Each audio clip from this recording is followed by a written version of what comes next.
Hello friends and welcome back for another episode of Indie Impressions. My name is Nick and today we're going to be checking out RefleX. It is a new bullet hell slash shmup game that just showed up on Steam recently, and I want to say right from the top, I am not necessarily the most qualified person when it comes to this subgenre. I honestly don't know a ton about it, but I did a little bit of research just to find out a little bit more on what makes this one interesting and unique, and this was sent to me, a review copy was sent to me by the publisher New Media. And, you know, I've had a pretty good relationship with them. Pretty much every time they sent me a game, I've enjoyed it to some extent, and I had no reticence when it came to checking this one out as well. And, you know, I played it for about 10-15 minutes just to get a feel for it. I was not disappointed in this one either. If you've played any shmups in the past, you probably have a pretty familiar idea with what to expect from this one. It doesn't go too far off the rails, but what it does fairly well.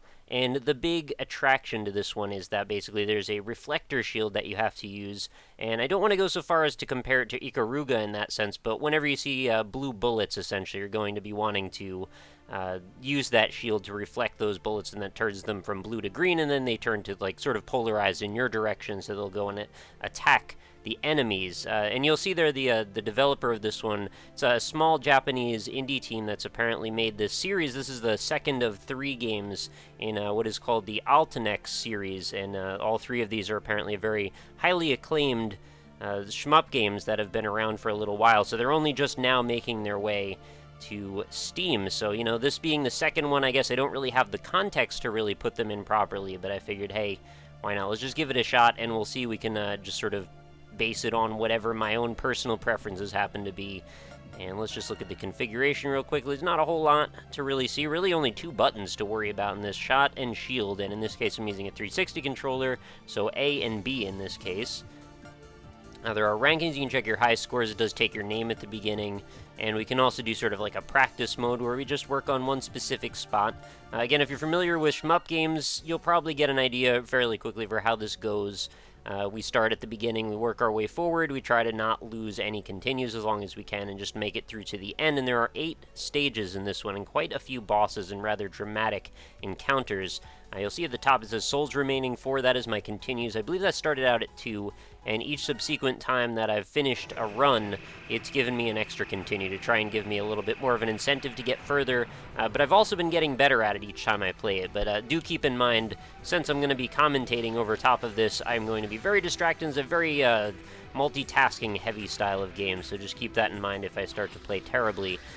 So these blue shots here that you see shooting out, I want to make sure whenever I see those, I'm going to use my my shield to reflect those, and I can actually hold shot and still also use B, so I'm just sort of using both sides of my thumb to make sure I hit both sides of the 2 attacks that I need to worry about, or, you know, attack and defense in this case.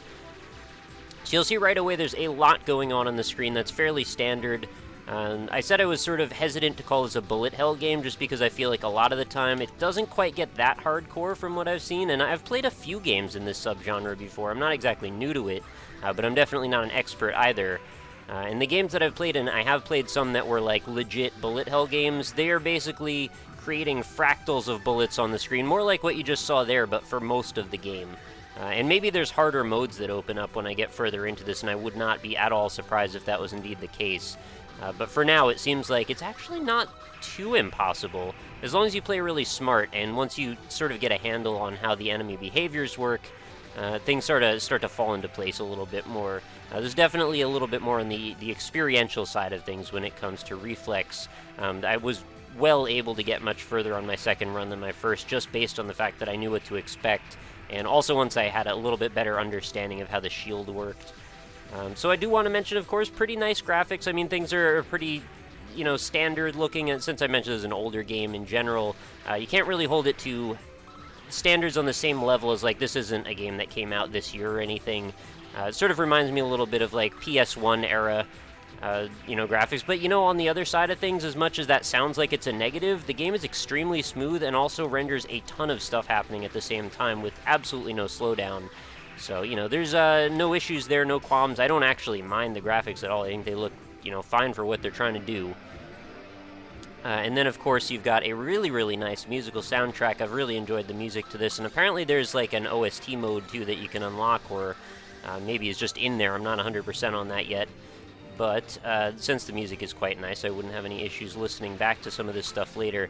You might be wondering what's up with the red bullets as opposed to the blue ones. Since you can see I turned the blue ones green, the red ones just sort of get absorbed to the best of my knowledge. It seems like you probably don't want to worry about those as much. You just want to conserve your shield and not take too many impacts. And it seems like the only way to do some serious damage is to make sure you're working on those reflectors and getting the homing bullets to, you know, run in and just basically do most of your damage for you. And not run out of your shield, of course. You want to make sure you sort of keep that in check like you would as a stamina meter or something with another type of game, like maybe something like Dark Souls. Very different comparison, obviously, but still sort of seems slightly appropriate. And now things get a little bit more hectic, as you can see. We've got a big old laser here that we're going to watch out, and I think I'm about to lose my ship. I'm on my last durability point. Yep, had to run right into that laser. Fair enough, they totally bested me on that one. Another thing that I wanted to call attention to is the aspect ratio of the game. I think we just... Oh, did we win? No, we didn't win yet. I think I need to do a lot more damage with reflectors. But the fact that the game is sort of laid out more in a vertical orientation, then has a few UI elements sitting in the corners. Before I realized this was an older game, I was going to say that was kind of a negative in my opinion. I kind of find it a little distracting having the edges of the screen just end like that, but you know, that is often the way these are presented, and it really doesn't...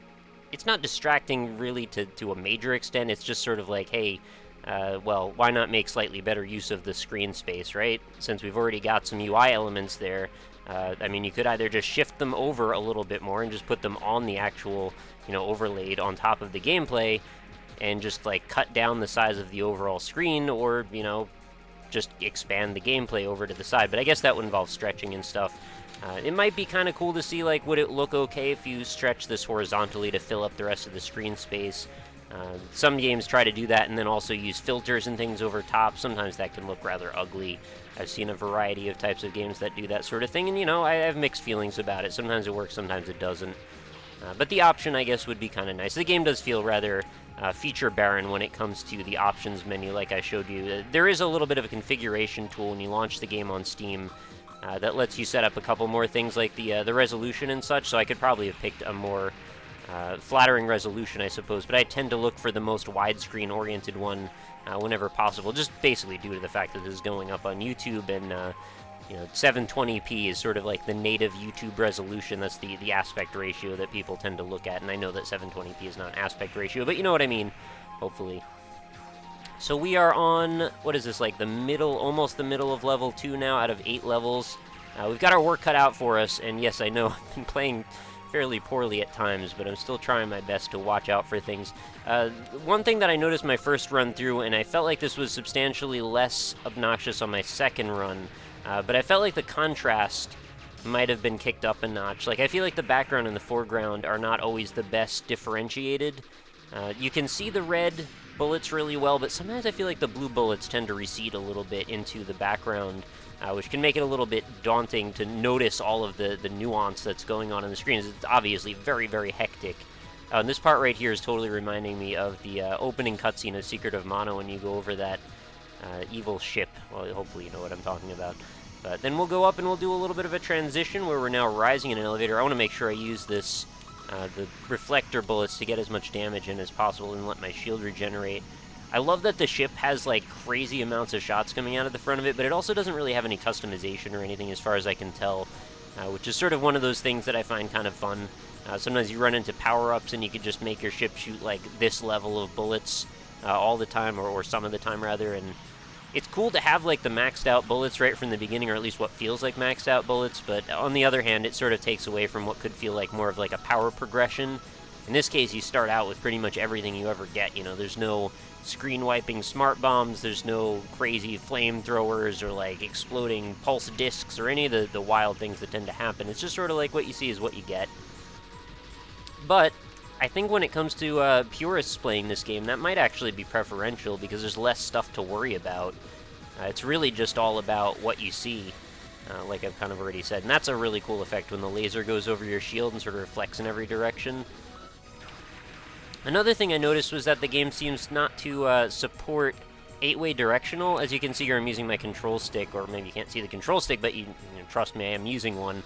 and I'm moving around in a circle, and it's a square circle in this case, which is, maybe a little disconcerting. It's not really the end of the world, doesn't really affect gameplay majorly, but I guess when you're trying to steer really accurately, there have been times when maybe I could have used that little bit of extra sensitivity to get around a bullet or something. In this case, when I want to make a careful curve, I'm really just going to end up making a hard right turn, which is not always what I want. But again, the game is made older. It's not a new game, so I can't really fault them for that. This is probably the constraint of the era when it was created.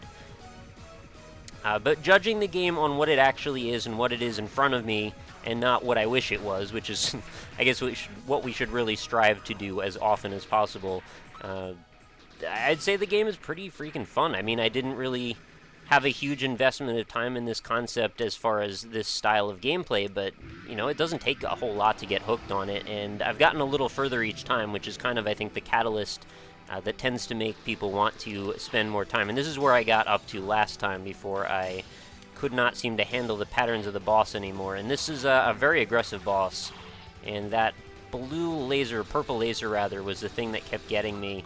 I totally could predict when it was happening, but I just didn't seem to have enough shield left every time because of this other attack that you're probably going to see in just a moment here. Yeah, this one right here. And I did not seem to find a safe spot to stand on the screen that didn't keep nuking me. So I'd waste all my shield trying to get through that position, and then when that was over, then it would unleash the purple bolts on me. And I don't even know what the purple bolts do as far as what the rest of this has been set up to be as far as like the polarity goes. I do really like that effect though. That blue laser looks really nice. I'm a sucker for glowing lasers and such, and oh my goodness, that was like 2 volleys that time. I am not finding a good position to get any shots in, so it looks like, yeah, I'm GG'd on that one again. Well, I guess that's my sticking point right now, so that's not super far into the game. Number continues to increase, so yeah, that is my incentive again to continue on. Hopefully make it a little further next time and see if we could do some better work. So that's RefleX for you. I enjoyed it. I kind of feel like this is one of those situations where you're going to know right away if this is the kind of game that you'd get into if you have any prior history with this sort of game. I think you'll probably just fall right into line with enjoying it.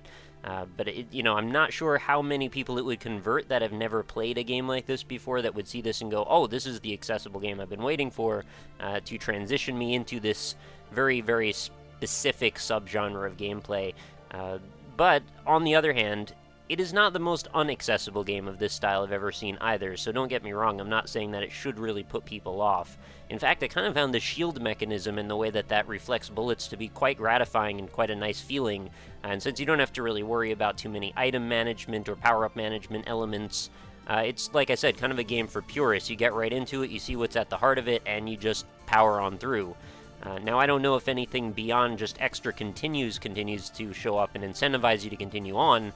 That was a lot of saying continue in one shot, but hopefully you know what I'm trying to say here. If that is the case, then I guess that will be revealed with more gameplay, but I feel like right now, I guess it does get the job done. And then, of course, we could do arena select if we really wanted to, and pick a mission. I don't have a lot of missions to choose from. Apparently, since I haven't finished mission 2, I don't get to practice that one, so I've got to continue on and maybe get a little bit better before I have that option. Anyway, that's RefleX. If you want to check it out, it's going to have a link right in the description to go to the Steam page if you want to go browse a little bit, see what their bullet points are. It is listed at $7.99 as of the time of this recording, so if that is a reasonable price point for you, it seems like it is to me. But I also grant that a lot of people have a bit of a different standard when it comes to these type of games because they don't have the highest replay value once you've finished them. It's sort of a personal competition with the exception of when they have, online ranking leaderboards, which this one does seem to have, or is it just mine? No, I think it's just mine, actually, so I take that back. So you're competing with yourself, effectively, unless I'm mistaken there. So, yeah, it's tough to really gauge what kind of value I would put on a game like this. I don't think that $7.99 is unreasonable by any means, but if you're totally not into this concept for a game, I couldn't imagine a lot of people paying that either. So, maybe in that case, wait for it to go on sale if you're really looking for it, or, play the field, see what else there is out there. But I think RefleX is pretty cool. I have no problem recommending it. Again, if you're into this style of game, you'll know right away. And really the whole main point of me showing this off in an episode, especially since I know so little about this subgenre in general, is mostly just to show off the feature of the way the shield works and what it brings to this as sort of a new concept. But anyway, that's going to do it for another day, guys. Hopefully you enjoyed the video. If you did, please consider leaving a like. It helps me out quite a bit. And also consider subscribing if you'd like to see more indie impressions videos. I do a new one every single day. You can also check in the description for more social media links. So if you want to find out more about me and the show, I've got a Twitter, a Facebook page, and of course my Twitch page, where I am streaming indie games regularly, as well as do the NLSS with my friends. And that is it. So I will see you all tomorrow. Thank you again for watching and for your continued support on the series. Have a lovely night. Talk to you later.